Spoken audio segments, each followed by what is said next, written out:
Everyone, welcome to the Medchem classes. तो आज हम मिनी टेस्ट में डिस्कस करने जा रहे हैं केमिकल बॉन्डिंग वाले टेस्ट। ठीक है, तो यहाँ पर जो फर्स्ट क्वेश्चन आपको दिया गया था, it is related to Berry pseudo rotation. अब सबसे पहले क्वेश्चन ये आता है कि मैम सूडो रोटेशन कब होती है, राइट? तो हमेशा आपको याद रखना है कि सूडो रोटेशन उस मॉलिक्यूल्स में देखी जाती है जिसमें एक्सियल इक्वेटोरियल बॉन्ड को आप डिफरेंशिएट कर सकते हो, जैसे कि trigonal bipyramidal geometry. Trigonal bipyramidal geometry में तीन बॉन्ड्स जो होते हैं वो इक्वेटोरियल होते हैं, और जो दो बॉन्ड्स होते हैं जो हॉरिजॉन्टल होते हैं, स्ट्रेट, वो होते हैं एक्सियल पोजीशन पर। ठीक है, तो क्या होता है इस कंडीशन में टेम्परेचर का बहुत ही ज्यादा इंपॉर्टेंट रोल है।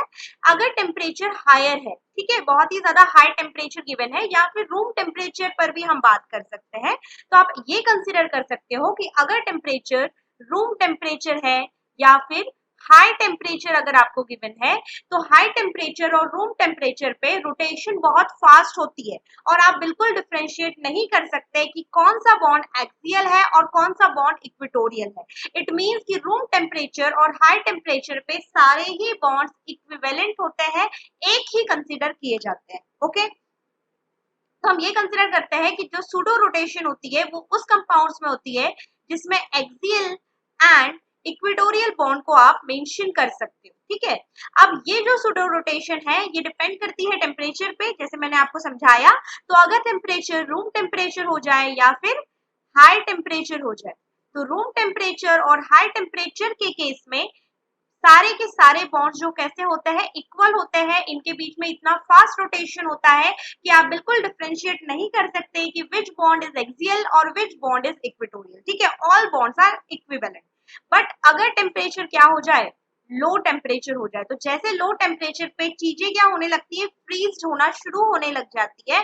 तो लो टेम्परेचर पे जब बॉन्ड्स का रोटेशन कम हो जाता है या फिर बॉन्ड्स उतने अच्छे तरीके से रोटेट नहीं कर पाते, तो उसको बोला जाता है pseudo rotation, in which you are differentiate between equatorial bond and axial bond.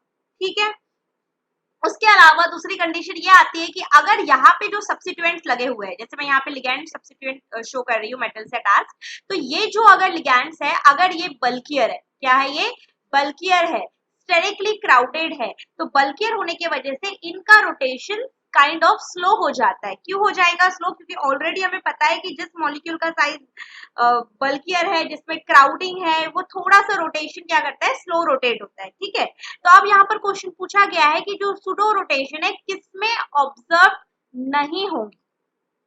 ठीक है, तो सबसे पहले देखिए, अगर मैं PF3 की बात करूं, तो PF3 फॉस्फोरस नाइट्रोजन फैमिली का मेंबर है। अगर नाइट्रोजन का एटॉमिक नंबर 7 है, तो मैं इसे लिख सकती हूँ 2,5 लिख सकती हूँ बिल्कुल। तो लास्ट शेल में कितने इलेक्ट्रॉन्स आ रहे हैं, 5। तो फॉस्फोरस भी तो नाइट्रोजन फैमिली का ही मेंबर है, मतलब लास्ट शेल में कितने इलेक्ट्रॉन्स आ जाएंगे, 5 आ जाएंगे। कितने फ्लोरीन अटैच्ड है इससे, 3 फ्लोरीन अटैच्ड, और जो रिमेनिंग इलेक्ट्रॉन बच गए उसको मिलाकर बना दिया लोन पेयर। तो 1 2 3 4, it is sp3 hybridised. sp3 hybridise में कोई equivalent sorry equatorial and axial bonds नहीं होते, तो यहाँ पर ये ऑप्शन को तो आप डायरेक्टली एलिमिनेट कर सकते थे। मतलब मुझे कोऑर्डिनेशन नंबर 5 चाहिए in order to get trigonal bipyramidal geometry, तभी तो मैं एक्सियल इक्वेटोरियल बॉन्ड को डिफरेंशिएट कर पाऊंगी। तो यहाँ पर देखिए, यहाँ पर भी कोऑर्डिनेशन नंबर 5 है, सी ऑप्शन में भी कोऑर्डिनेशन नंबर 5 है, एंड डी ऑप्शन में भी कोऑर्डिनेशन नंबर 5 ही है। ठीक है, तो देखिए यहाँ पे फ्लोरीन दिया हुआ है, क्लोरीन दिया हुआ है, CH3 दिया हुआ है। तो अगर मैं साइज की बात करूं तो यहाँ पे क्लोरीन बल्कियर साइज है। ठीक है, फ्लोरीन सबसे स्मॉल है, फिर आ जाएगा CH3। तो यहाँ पर अगर मैं इसकी स्ट्रक्चर की बात करूं तो ये कुछ इस तरीके से होता है। तो अकॉर्डिंग टू द रूल क्या होता है कि जो मोस्ट इलेक्ट्रोनेगेटिव एटम्स होते हैं, जो मोस्ट इलेक्ट्रोनेगेटिव एटम्स होते हैं, वो किस पोजीशन पर आते हैं, एक्सियल पोजीशन पर। तो यहाँ पर एक्सियल पोजीशन पर हम लिख सकते हैं कुछ इस तरीके से। ठीक है, तो यहाँ पर अगर आप देखोगे तो ये इक्वेटोरियल है और ये एक्सियल। अब ये इतने सारे स्मॉलर फ्लोरीन लगे हुए हैं, तो यहाँ पर सूडो रोटेशन ऑब्जर्व नहीं होगा। मतलब यहाँ पर जो बॉन्ड्स है वो बहुत फास्ट रोटेट करेंगे, कोई भी बॉन्ड स्लो रोटेट नहीं करेगा। तो यहाँ पर आप डिफरेंशिएट नहीं कर सकते कि विच बॉन्ड इज एक्सियल और विच बॉन्ड इज इक्वेटोरियल। तो यहाँ पर भी वही बात है, तो बी ऑप्शन और डी ऑप्शन को भी आप डायरेक्टली क्या कर सकते थे, एलिमिनेट कर सकते।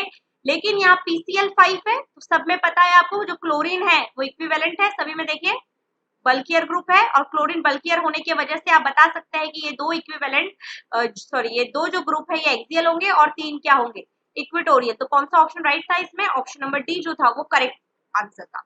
वही सॉल्यूशन में आपको एक्सप्लेन किया गया है कि जो बेरिक सूडो रोटेशन का मतलब एक्सियल इक्विटोरियल में कन्वर्ट हो जाएगा, इक्विटोरियल एक्सियल में एक्सचेंज हो जाएगा। ठीक है, किसमें नहीं पाया जाता है सूडो रोटेशन, जहां पर temperature बेरिक pseudo rotation is not observed.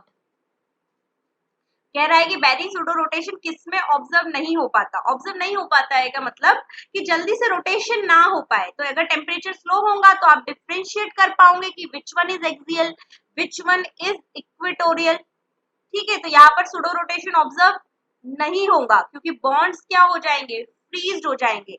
लेकिन इस केस में फ्लोरीन का साइज बहुत ज्यादा स्मॉल है, चार चार फ्लोरीन दिए हुए हैं, तो यहाँ पर सूडो रोटेशन ऑब्जर्व होगा। सूडो रोटेशन का सिंपल मीनिंग है कि बॉन्ड रोटेट हो जाएंगे बिटवीन एक्सियल एंड इक्वेटोरियल, लेकिन यहाँ सूडो रोटेशन ऑब्जर्व नहीं होगा क्योंकि यहाँ पर साइज जो है वो बल्की है। करेक्ट, तो यहाँ पर आपका डी ऑप्शन जो था वो करेक्ट आंसर। नेक्स्ट क्वेश्चन में आपको पूछा गया है identify the correct sequence of bond energy. तो हमें पता है एक रिलेशन की जो बॉन्ड ऑर्डर होता है जिसको हम मॉलिक्यूलर ऑर्बिटल थ्योरी की हेल्प से या एमओटी डायग्राम की हेल्प से कैलकुलेट करते हैं। तो bond order is directly proportional to the bond strength which is directly proportional to the bond energy and which is inversely proportional to the bond length। तो through the MOT diagram देखिए यहाँ पर NO है, तो अगर मैं NO की बात करूंगी तो नाइट्रोजन के लास्ट शेल में अभी हमने देखा 5 इलेक्ट्रॉन्स होते हैं, राइट।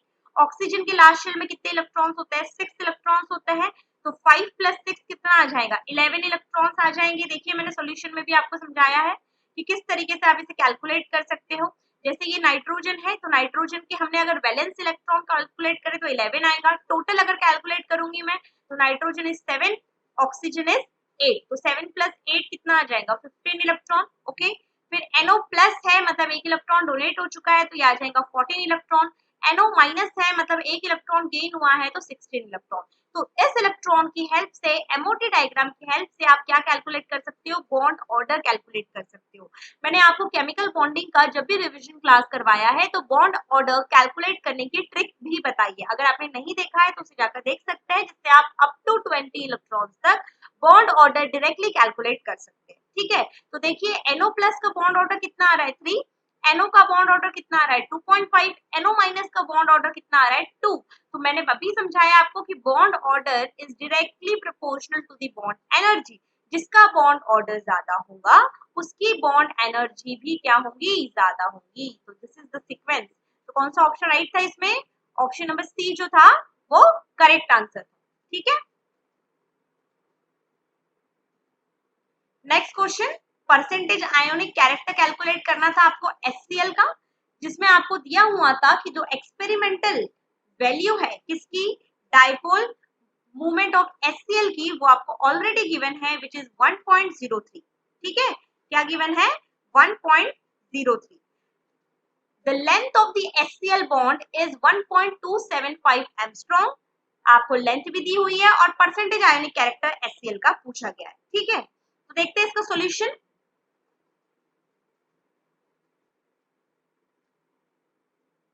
चार्ज आपको पता होना चाहिए, इट इज 1.6 इंटू 10⁻⁻19 कूलम होता है। ठीक है, आपको यहाँ पर डिस्टेंस, डी इज डिस्टेंस और यू कैन से डायमीटर आपको यहाँ पर गिवन है विच इज 1.275। एमस्ट्रॉन्ग दिया है, मीटर में कन्वर्ट करेंगे 10⁻⁻10 आ जाएगा। जब हम म्यू आयोनिक कैलकुलेट कर रहे हैं, क्या कर रहे हैं, म्यू आयोनिक को कैलकुलेट कर रहे हैं, तो विच क्या करेंगे हम 1.6 ये चार्ज इंटू डिस्टेंस को मल्टीप्लाई कर देंगे। क्या कर देंगे, चार्ज इंटू डिस्टेंस को मल्टीप्लाई कर देंगे। तो सिंपली अगर इसका आप मल्टीप्लीकेशन देखोगे तो आपको म्यू आयोनिक की वैल्यू मिल जाएगी 2.04 इंटू 10⁻⁻29 सेंटीमीटर। ठीक है, अब हमें पता है कि जो 1D होता है, ठीक है, वो कितना होता है 3.3 इंटू 10⁻⁻30 सेंटीमीटर। ठीक है, और हम इसको ये लिख सकते हैं कि इसके अलावा अगर आपको मैं इन शॉर्ट बताऊं कि 1 सेंटीमीटर की बात अगर हम करें तो it is 1D divided by 3.3 into 10⁻⁻30। Okay, तो अब हमें जो म्यू आयोनिक कैलकुलेट करना है, ठीक है, क्या कैलकुलेट करना है हमें, म्यू आयोनिक कैलकुलेट करना है, जो क्या आया है हमारा 2.04 into 10 to the power -29 centimetre into, क्योंकि सेंटीमीटर 1 सेंटीमीटर हमको कन्वर्ट करना है, तो 1 सेंटीमीटर की जगह मैं लिख सकती हूँ 1d divided by 3.3 into 10 to the power -30। Okay, इसका जो भी कैलकुलेशन आएगा वो आने वाला है आपका 0.618 इंटू 10d। ओके, तो जैसे ही 10 को हम मल्टीप्लाई करेंगे ये पॉइंट यहाँ पर शिफ्ट हो जाएगा और ये आ जाएगा 6.18। क्लियर। और जब हम परसेंटेज आयोनिक कैरेक्टर का फॉर्मूला लगाएंगे कि ऑलरेडी आपको एक्सपेरिमेंटल वैल्यू गिवन थी, म्यू आयोनिक आपने खुद कैलकुलेट कर लिया, ठीक है, ये 6.12 या 6.18 के थ्रू भी आप कैलकुलेट करोगे तो ये परफेक्ट आंसर क्या आ जाएगा 17। तो यहाँ पर आपका कौन सा ऑप्शन राइट था, ऑप्शन नंबर सी जो था इसमें आपका करेक्ट आंसर था। सिंपली आपको कैलकुलेशन करना था और आपको पता होना चाहिए कि 1 centimetre equals to 1d divided by 3.3 into 10 to the power -30। Okay, तो आपको सिंपली 1.03 जो आपको क्या गिवन थी एक्सपेरिमेंटल वैल्यू, जिसको डिवाइड कर देना था आपको म्यू आयोनिक से, जो आपने कैलकुलेट किया 6.18, ठीक है, 1.03 डिवाइडेड बाय 6.18 और उसको परसेंटेज कैलकुलेट करते हैं तो ये नियर अबाउट आपका 16.83, मतलब अप टू अगर आप लोगे तो वो 17 आ जाएगा। तो कौन सा ऑप्शन राइट था इसमें, ऑप्शन नंबर सी। बाकी जितने भी ऑप्शन थे वो बिल्कुल भी मैच नहीं कर रहे थे, तो ये वाले ऑप्शन में तो कंफ्यूजन होने की जरूरत ही नहीं थी, सिंपली आपको ये कैलकुलेशन ही करना था। नेक्स्ट क्वेश्चन क्या लिखा हुआ है, which of the following molecule is sp3 hybridise. sp3 hybridisation पूछा गया है। सबसे पहले दिया हुआ है ClO2, तो क्लोरीन के लास्ट शेल में कितने इलेक्ट्रॉन्स होता है, 7 इलेक्ट्रॉन। एक ऑक्सीजन 2 इलेक्ट्रॉन लेता है बॉन्ड बनाने के लिए, ठीक है, ClO2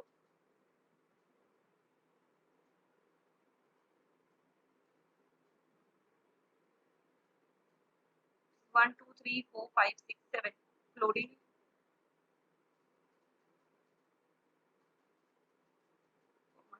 ठीक है, तो ये बन जाएंगे इलेक्ट्रॉन। मतलब देखिए यहाँ पर दो बॉन्ड्स बन रहे हैं, यहाँ पर VSEPR थ्योरी के बेसिस पे तो इसको कैलकुलेशन करना टफ जा रहा है, तो हम ये कंसिडर कर सकते हैं कि अगर दो ऑक्सीजन है इसके पास, दो बॉन्ड इसने बना लिए, ठीक है, क्योंकि दो इलेक्ट्रॉन्स रखते हैं बॉन्ड बनाने के लिए, तो फिर इसके पास एक लोन पेयर तो अवेलेबल है और ये साइड में एक लोन पेयर अवेलेबल हो सकता है, ठीक है। तो अब ये जो मॉलिक्यूल है एक्चुअली यहाँ पर जो इस मॉलिक्यूल में डायमराइजेशन जैसी सिचुएशन पॉसिबल होंगी, इसलिए यहाँ पर VSEPR अप्लाई नहीं हो रहा है। तो अगर आप यहाँ देख सकते हैं तो ये जो आपको दिख रहा है इट इज लाइक H2O, क्योंकि ClO2 को डायरेक्टली आप VSEPR थ्योरी ना अप्लाई करते हुए इसको H2O से कंपेयर कर सकते हो, क्योंकि H2O को भी क्या होता है बेंड शेप, क्योंकि यहाँ पर भी दो लोन पेयर्स अवेलेबल होता है और इसका स्ट्रक्चर भी काइंड ऑफ H2O जैसा ही आ रहा है बेंड शेप, ठीक है। तो लोन पेयर्स होने की वजह से न, देखो यहाँ पर बिल्कुल करेक्ट बात है कि जो H2O है वो भी sp3 हाइब्रिडाइज्ड ही है, बट लोन पेयर होने की वजह से उसका परफेक्ट स्ट्रक्चर अचीव नहीं हो पाता। फिर वही अगर हम बात करेंगे ClO3 की, किसकी बात करेंगे हम, ClO3 की बात करेंगे, तो ClO3 का स्ट्रक्चर हम कुछ इस तरीके से लिख सकते हैं, ओके। तो यहाँ पर भी sp3 तो है ये नो डाउट, बट एक लोन पेयर होने की वजह से काइंड ऑफ ज्योमेट्री क्या हो रही है, परफेक्शंस नहीं आ रहे हैं, ठीक है। फिर NO2 को देख लेते हैं, चलिए। तो NO2 की मैं बात करूं तो ये तो sp3 मुझे दिखाई दे रहा है, वैसे एक लोन पेयर होने की वजह से थोड़ा डाइवर्शन मिलेंगे। फिर अगर हम NO2 की बात करेंगे तो NO2 का स्ट्रक्चर बेंट होता है कुछ इस तरीके से। फिर CH3 इस तरीके से हम शो कर सकते हैं कि एक इलेक्ट्रॉन है। अब देखिए ये जो आपको दिखाई दे रहा है इट इज sp2। क्यों sp2, क्योंकि यहाँ पे दो इलेक्ट्रॉन, एक लोन पेयर है और एक इलेक्ट्रॉन एज इट इज, ठीक है। अब ClO3 की मैं बात करूंगी तो क्लोरीन के लास्ट शेल में कितने इलेक्ट्रॉन्स होता है, 7। एक ऑक्सीजन दो इलेक्ट्रॉन लेगा, यहाँ पर 3 ऑक्सीजन अवेलेबल है और यहाँ पर सिंगल एक इलेक्ट्रॉन बचा है, लोन पेयर नहीं बचे। लोन पेयर का मतलब होता है दो इलेक्ट्रॉन। तो देखिए यहाँ पर क्लोरीन 3 ऑक्सीजन बना दिए मैंने और यहाँ पे सिंपल एक ही इलेक्ट्रॉन बचेगा, सिंपल एक इलेक्ट्रॉन, ठीक है। वही NO2 नाइट्रोजन के लास्ट शेल में कितने इलेक्ट्रॉन्स होते हैं 5, 2 ऑक्सीजन है, 2 इलेक्ट्रॉन ले लेंगे, फिर यहाँ पर भी 1 इलेक्ट्रॉन बच जाता है।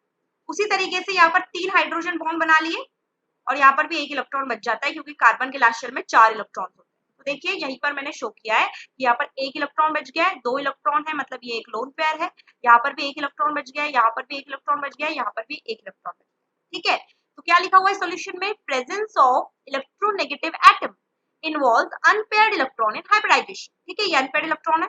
If the central atom has lone pair, then the unpaired electron do not participate in hybridization. मतलब कि ये अगर इसके पास लोन पेयर है, इसका मतलब लोन पेयर होने की वजह से ये जो इलेक्ट्रॉन बच गया है ये बॉन्डिंग में या हाइब्रिडाइजेशन में पार्टिसिपेट नहीं कर सकता। मतलब जिसके पास भी एक एक इलेक्ट्रॉन अनपेयर्ड रह गए हैं वो हाइब्रिडाइजेशन में पार्टिसिपेट नहीं कर सकते, जिस वजह से ये परफेक्टली sp3 ना होते हुए ये sp2 है। बट ये जो आप स्ट्रक्चर आप देखोगे तो ये काइंड ऑफ बेंट आपको दिखाई दे रहा है, ये भी काइंड ऑफ बेंट आपको दिखाई दे रहा है, ये परफेक्ट ज्योमेट्री नहीं है, लेकिन ये जो स्ट्रक्चर है ये sp3 क्या है, ये sp3 है। क्योंकि अगर आप इसे देखते हो ClO3 को, तो ClO3 फिर से क्लोरीन के पास कितने इलेक्ट्रॉन्स होते हैं 7, यहाँ ऑक्सीजन, ये ऑक्सीजन, ये ऑक्सीजन, ठीक है, और ये एक अनपेयर्ड इलेक्ट्रॉन 1 2 3 और एक अनपेयर्ड इलेक्ट्रॉन, तो इसका ज्योमेट्री कैसा दिखाई दे रहा है आपको sp3। ठीक है, तो 3 ऑक्सीजन की वजह से और एक अनपेयर्ड इलेक्ट्रॉन होने की वजह से इसकी ज्योमेट्री आ रही है परफेक्टली sp3। तो कौन सा ऑप्शन राइट था इसमें, बी ऑप्शन। नेक्स्ट क्वेश्चन क्या पूछा गया है, the conversion of ICl to ICl plus. जब ICl से ICl प्लस हो रहा है मतलब एक इलेक्ट्रॉन डोनेट हो रहा है, तो क्या प्रॉब्लम हो सकती है या फिर क्या स्टेटमेंट इसमें करेक्ट हो सकता है। देखिए क्या लिखा हुआ है, the removal of an electron from the pi star molecular orbital of ICl resulting in the generation of paramagnetic species with the enhancement of bond order। जब भी हम मॉलिक्यूलर ऑर्बिटल डायग्राम की बात करते हैं और बॉन्ड ऑर्डर कैलकुलेट करते हैं तो इसका फॉर्मूला आ जाता है half electrons in non bonding molecular orbital minus electrons in bonding molecular orbital. ठीक है, electrons in anti bonding molecular orbital minus electrons in bonding molecular orbital. ठीक है, और हमें पता है कि जब भी एंटी बॉन्डिंग मॉलिक्यूलर ऑर्बिटल, ये स्टार दिखाई दे रहा है, this is anti bonding molecular orbital. अगर एंटी बॉन्डिंग मॉलिक्यूलर ऑर्बिटल से इलेक्ट्रॉन रिमूव होते हैं तो बॉन्ड ऑर्डर बढ़ता है। क्या बोल रही हूँ मैं, अगर electrons anti bonding molecular orbital से रिमूव होते हैं तो बॉन्ड ऑर्डर बढ़ता है। फर्स्ट स्टेटमेंट में आपको लिखा हुआ है कि अगर आप इलेक्ट्रॉन को रिमूव करते हो पाई स्टार से मतलब एंटी बॉन्डिंग मॉलिक्यूलर ऑर्बिटल से, तो जनरेट करेगा पैरामैग्नेटिक स्पीसीज। तो ऑब्वियस सी बात है कि एक इलेक्ट्रॉन अगर मैं यहाँ से रिमूव करूँ तो यहाँ पे एक इलेक्ट्रॉन अनपेयर्ड हो जाएगा, और अगर इलेक्ट्रॉन अनपेयर्ड है मतलब वो पैरामैग्नेटिक स्पीसीज कहलाएगा। उसके अलावा अगर इलेक्ट्रॉन बॉन्डिंग मॉलिक्यूलर ऑर्बिटल से रिमूव ना होते हुए एंटी बॉन्डिंग मॉलिक्यूलर ऑर्बिटल से रिमूव होंगे मतलब आपका बॉन्ड ऑर्डर बढ़ेगा। मतलब स्टेटमेंट नंबर ए ही आपकी क्या हो गई, करेक्ट। ठीक है, और यहाँ पे क्या लिखा हुआ है, सी स्टेटमेंट में देखिए कि रिमूव करोगे इलेक्ट्रॉन अगर पाई स्टार से तो डायमैग्नेटिक स्पीसीज जनरेट होंगी। अरे क्यों होंगी, देखिए आप यहाँ पे अगर मैं इलेक्ट्रॉन को रिमूव करूंगी तो एक इलेक्ट्रॉन अनपेयर्ड रहेगा, और अनपेयर्ड रहेगा तो वो पैरामैग्नेटिक स्पीसीज कहलाता है, ना कि डायमैग्नेटिक। तो सी ऑप्शन आप डायरेक्टली एलिमिनेट कर सकते थे। फिर यहाँ पर देखिए the removal of electron from molecular orbital predominantly on Cl with the generation of paramagnetic species. ये Cl है, इस साइड से अगर इलेक्ट्रॉन को अगर आप रिमूव करते हो, जैसे कि यही एक इलेक्ट्रॉन है जो अनपेयर्ड है, इसको रिमूव कर दिया तो सारी चीज डायमैग्नेटिक हो जाएंगी, और ये कह रहा है कि डायमैग्नेटिक, ये बोल रहा है कि पैरामैग्नेटिक होंगी, तो ये ऑप्शन भी क्या हो जाता है, रिमूव हो जाता है। ठीक है, एलिमिनेट हो जाता है। और यहाँ पर ये जो बॉन्ड ऑर्डर की बात कर रहे हैं तो बिल्कुल आपको पता होना चाहिए कि जब भी हम MOT से बॉन्ड ऑर्डर कैलकुलेट करते हैं तो ये साइड स्पीसीज जब रिकॉम्बिनेशन में पार्टिसिपेट करके यहाँ पर इलेक्ट्रॉन्स की फिलिंग होती है तो यही से बॉन्ड ऑर्डर कैलकुलेट किया जाता है, साइड से बॉन्ड ऑर्डर कैलकुलेट नहीं किया जाता। ठीक है, तो यहाँ पर जो ऑप्शन नंबर ए था इसी का स्टेटमेंट क्या था, correct. Next question, question number 6, the number of lone pairs are identical in the pairs। आपको बताना है कि किसमें number of lone pairs identical है। सबसे पहले आपको दिया हुआ है XeF4, xenon लास्ट शेल में कितने इलेक्ट्रॉन्स होते हैं 8, क्योंकि इनका ऑक्टेट क्या होता है, कंप्लीट। फ्लोरीन एक एक इलेक्ट्रॉन के साथ बॉन्ड बनाएगा, सिंगल वैलेंसी होती है, जो इलेक्ट्रॉन बच गए वो मिलकर बना देंगे लोन पेयर। तो it is 4 5 6, it is sp3d2 which is octahedral. ठीक है, तो लोन पेयर कहां पर स्टेबल होंगे, एक्सियल पोजीशन पे, और ये आ जाएगा फ्लोरीन। इट मींस आपको ये पता चल गया कि इसके पास कितने लोन पेयर है, 2 लोन पेयर। ठीक है, उसी तरीके से ClF3 की मैं बात करूंगी तो देखिए यहाँ पर मैंने सॉल्यूशन में आपको मेंशन करके दिया है कि यहाँ पर कितने लोन पेयर आ रहे हैं, 2 लोन पेयर। तो HCF4 में भी 2 लोन पेयर है, ClF3 में भी 2 लोन पेयर है। यहाँ पर भी आपको ऑप्शन नंबर ए क्या हो जाता है, करेक्ट आंसर। इसके अलावा मैं HCF4 आपको बता दूं कि इसमें कितने लोन पेयर्स रहेंगे, तो वही इसके पास 8 इलेक्ट्रॉन है, ऑक्सीजन 4 दिए हुए हैं, दो दो ऑक्सीजन, एक ऑक्सीजन 2 इलेक्ट्रॉन के साथ कंबाइन हो जाएंगे, और यहाँ पर देखिए sp3 आ जाता है perfect geometry with 0 lone pair. ठीक है, और वही ClF3 के पास 2 लोन पेयर, तो ये ऑप्शन भी क्या हो जाएगा, इनकरेक्ट। तो यहाँ पर ऑप्शन नंबर ए जो था वो आपका करेक्ट आंसर था। ठीक है, तो जिसके भी क्वेश्चन गलत गए हो या सॉल्यूशन उसको नहीं समझा हो तो आप अच्छे से डिटेल्स में वीडियो देखिए, सॉल्यूशन